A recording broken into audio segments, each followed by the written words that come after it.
baisse pour les entreprises, hein, puisqu'il y a quand même des entreprises qui sont sérieusement impactées par les mouvements des Gilets jaunes, hein.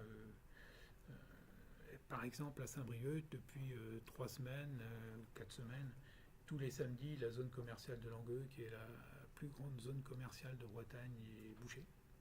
Donc il n'y a pas moyen d'accéder, avec des fermetures de magasins. Hein, le Carrefour, par exemple, était fermé samedi dernier. Donc le Carrefour, plus évidemment tous les magasins qui sont dans la galerie sont impactés, hein, ou à côté. Donc toute la zone est bloquée par les gilets jaunes. Il y a également le Leroy Merlin, ça fait 2 fois qu'il n'ouvre pas le samedi. On est quand même en période de fête de Noël, hein. Normalement, ces commerces-là, le chiffre d'affaires, leurs bénéfices, ils le font au mois de décembre, hein. Ils ont raté les deux premiers samedis qui sont les plus gros samedis de l'année, en général, avec celui-ci, parce que les cadeaux de Noël se font à ce moment-là.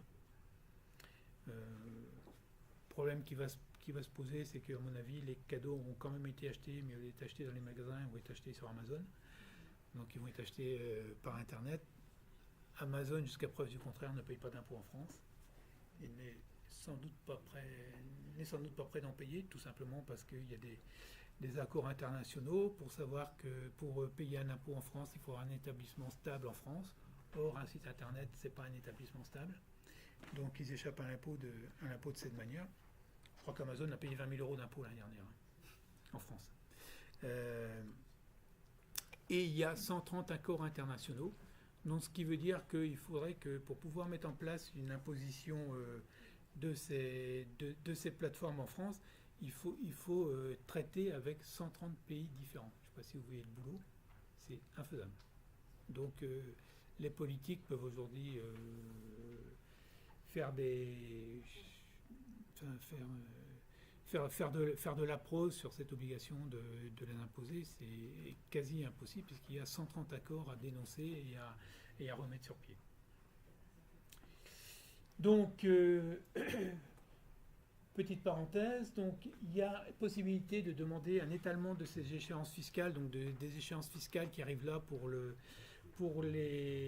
l'acompte d'IS et pour la CFE, hein, qui sont à payer pour lundi prochain. Donc si le contribuable a des difficultés financières, il peut se mettre en relation avec son service des impôts pour demander un report de ses paiements ou un étalement. Et donc l'administration fiscale a des instructions pour accéder à ces demandes et pour limiter ou annuler les intérêts de retard ou les pénalités qui pourraient être encourues du fait du paiement en dehors de la date.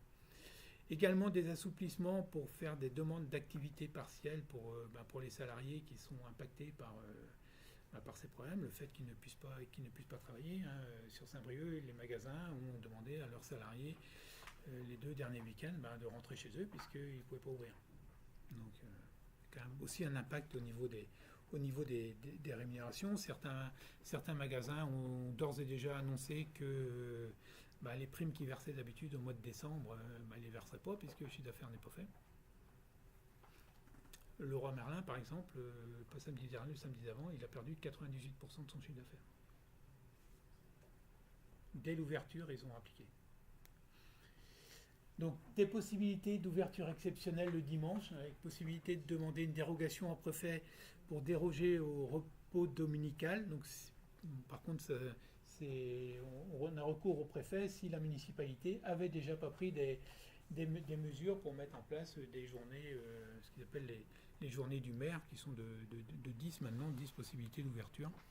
Dans les Côtes-d'Armor, ça s'est fait aussi, puisque c'est paru dans la presse ce matin que le préfet autorisait l'ouverture de tous les magasins de détail le 23 décembre et le dimanche 23 et le dimanche suivant, donc le 30 décembre. Indemnisation par les assurances. Donc là aussi le gouvernement a demandé aux assurances d'accélérer les remboursements pour la casse et pour les vols. Savoir que autant on est remboursé pour la casse, hein, quelqu'un qui a sa vitrine cassée va rembourser assez facilement. Par contre, si à l'intérieur du magasin il y a eu des dégradations et surtout il y a eu des vols, le commerçant ne sera remboursé que s'il a fait une déclaration préalable auprès de la police ou de la gendarmerie. Hein. S'il a porté plainte, s'il ne porte pas plainte, il ne sera pas remboursé par l'assurance. Donc ça aussi, il faut être vigilant là-dessus, hein, et penser faire une déclaration et déposer une plainte auprès de la police ou de la gendarmerie en fonction d'où on habite, pour se faire indemniser par les assurances. Là aussi, ils ont une petite assurance. En passant, j'en profite pour dire que de temps en temps, il faut revoir ces garanties, parce que quand vous avez souscrit votre contrat d'assurance, vous avez pu souscrire un contrat d'assurance pour tel montant, par exemple, et que l'activité a progressé, donc votre stock a pu progresser aussi, ou la valeur de votre stock a augmenté. Si vous avez assuré votre stock pour 50 000 euros, si vous avez 70 000 euros de dégâts, de toute façon, vous ne toucherez que 50 000 euros. Donc ça, il faut penser de temps en temps à revoir ses polices d'assurance et revoir son assureur pour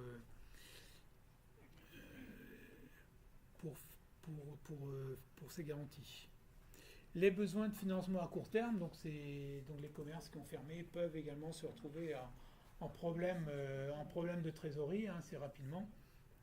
Donc là, la fédération bancaire a demandé à ses adhérents, donc aux banques, d'examiner avec bienveillance et au cas par cas les situations des commerçants, artisans et entreprises qui ont été impactés dans leurs activités. Donc c'est pour leur accorder des facilités de caisse ou pour leur accorder des crédits. Et donc en matière de crédit bancaire, la BPI pourra offrir des garanties supplémentaires, hein, sur les crédits de trésorerie, et donc la garantie de la BPI pourra passer de 40 à 70% sur ces crédits bancaires dus à l'impact sur l'activité des commerces.